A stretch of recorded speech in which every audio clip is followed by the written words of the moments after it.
Hi, my name is Elliot Gu, and I'm co-founder of Capitalist Times Investment Research. Now I must start this video today with a warning. Due to historic, extreme stock market valuations and fateful decisions made by the US and foreign governments and central banks like the Federal Reserve over just the past few years, my research confirms investors are likely in for a lost decade in the stock market, where returns simply won't keep pace with accelerating inflation. So I've created this complimentary video presentation series for two main reasons. First, I want to show you the evidence I've assembled as to why I believe the coming decade could be so dangerous for Americans looking to generate real wealth and dividend income from their portfolios. Listen, I'm not asking you to take anything I'm about to reveal without question. Rather, I simply want to outline the facts and evidence so you can decide for yourself if I'm for real. Second, while I do not believe there's anything we can do to avoid subpar returns from the S&P 500 over the next several years, or the highest and most sustained inflation we've seen in more than 4 decades, I'm convinced some investors who avoid a handful of dangerous pitfalls associated with this market environment will actually build considerable wealth, even as most struggle to at best just maintain their current standard of living. So I'm going to reveal a handful of simple ideas and specific profit steps I'm recommending to my readers right now. So I want to start this presentation with a simple yet powerful chart. In fact, as I'll show you in just a moment, this one simple chart has explained about 2/3 of stock market returns since January 1949. You could say it called the lost decade for US equities between 2000 and 2010, a decade where the S&P 500 fell 9.75%, even including dividends. And it flashed a warning sign for stocks back in the late 60s, ahead of the stagflation of the 70s and negative inflation-adjusted real returns from stocks. However, here's what really has me worried. This indicator currently projects stock market returns of just over 2.4% annualized per year for the coming decade. Don't forget, that's in nominal terms, with headline inflation running at about positive 4.3% in the most recent month. That's the highest level in 30 years. I believe your actual inflation-adjusted returns from owning stocks could be negative over the next 7 to 10 years. Even worse, my research has identified a number of critical hazards on the horizon. First up, this time around, there's no hiding from the S&P 500 bear market in corporate or government bonds. You see, while the S&P 500 slid 9.75% between the end of 1999 and the end of 2009, Treasuries, US government bonds, offered a very solid alternative to stocks with far less volatility. In fact, if you owned a portfolio of 7 to 10-year US government bonds from the end of 1999 through the end of 2009, your total return would have been north of 92%.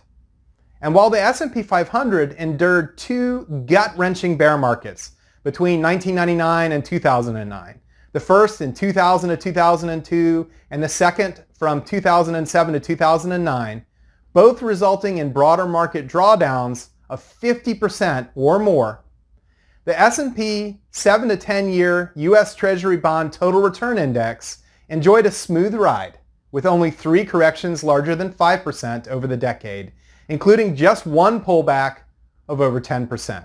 Now, much the same can be said for the 2007 to 2009 bear market and financial crisis, when the S&P 500 plummeted 55.2%, yet the S&P 7 to 10-year Treasury Bond Total Return Index returned a little over 20%, and the iShares 20-plus year Treasury ETF, trading under the symbol TLT, jumped 25%.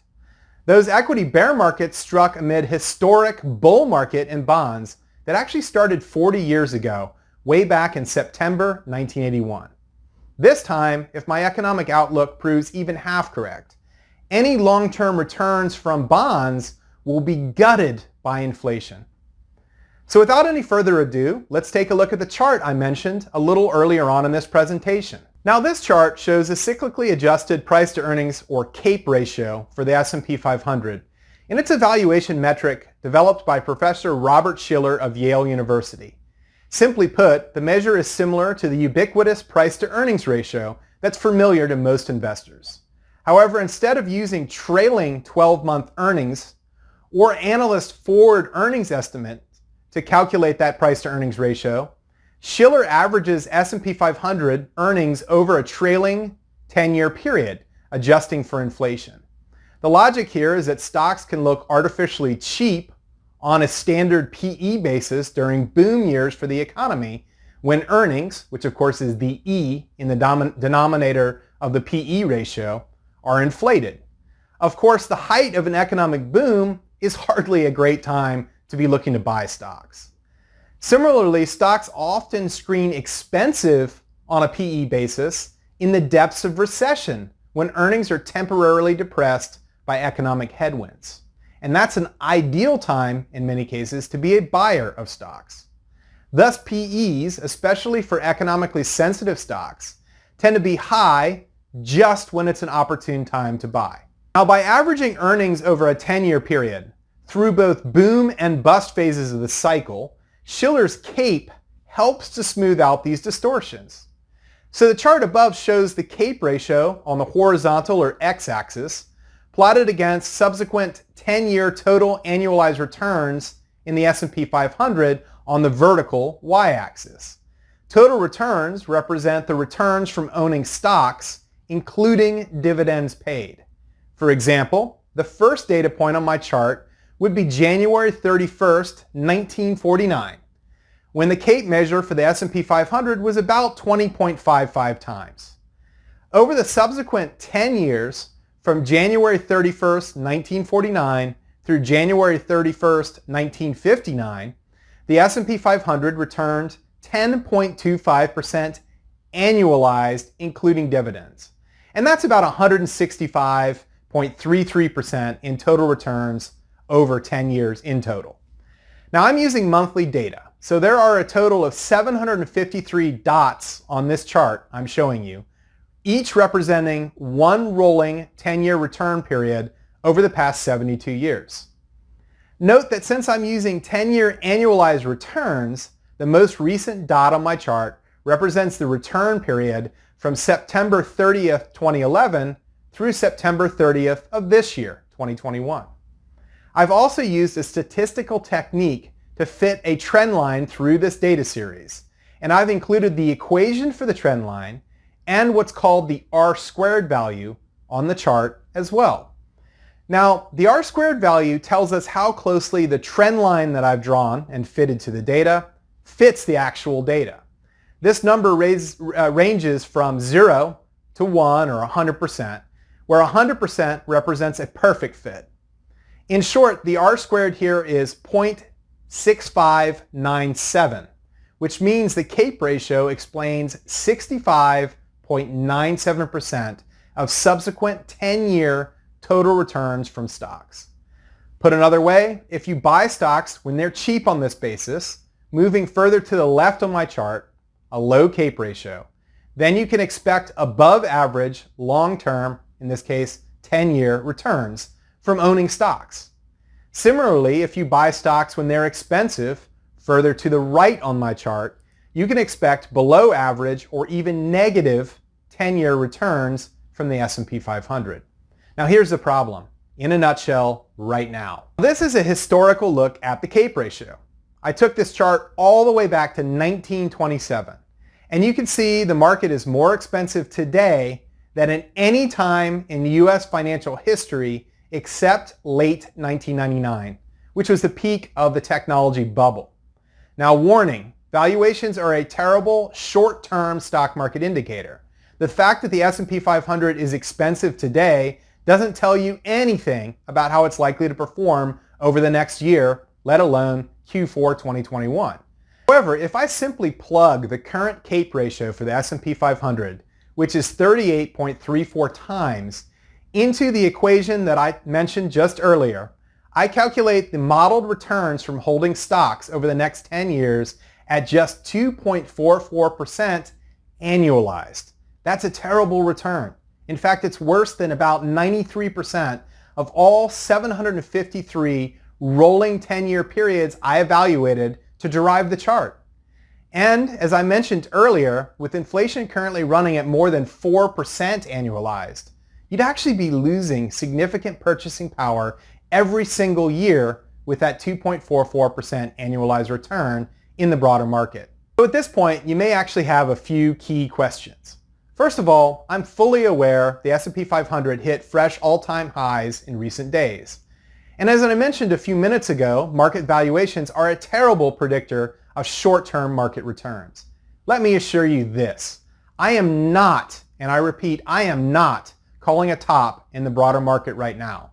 In fact, my research strongly suggests stocks could actually head higher, significantly higher, into early 2022.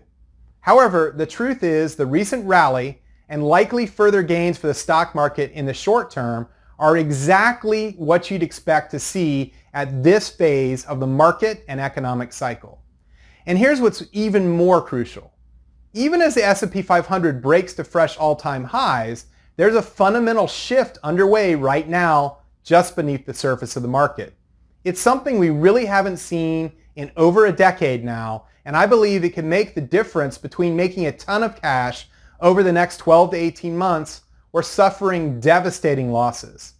And you might also be wondering what specifically you can do to protect and grow your wealth in the short, intermediate, and of course the long term. Well, watch your email closely over the next few days. I'll be sending you links to additional video presentations in this series where I'll answer those questions. Watch my video presentations over the next few days and you'll discover why I believe the recent surge in inflation will persist far longer than the Federal Reserve and the Biden administration would care to admit. What the term stagflation really means. Now, I was shocked how many pundits and investors misunderstand this. Plus, what to expect in the current stagflation environment and how to profit even as many individual investors, just like you and me, lose their shirts. Some details on my early warning system for identifying dangerous, wealth-robbing market corrections and downturns. Why I believe the stock market could generate some truly eye-popping gains in coming months, particularly for investors in certain specific market sectors. Selectivity is key. And 3 specific profit steps I'm recommending to members of my Creating Wealth service right now. So keep watching your email inbox as I'll send out an alert when the next complimentary presentation in this series is available. Again, my name's Elliot Gu. Thank you very much for listening.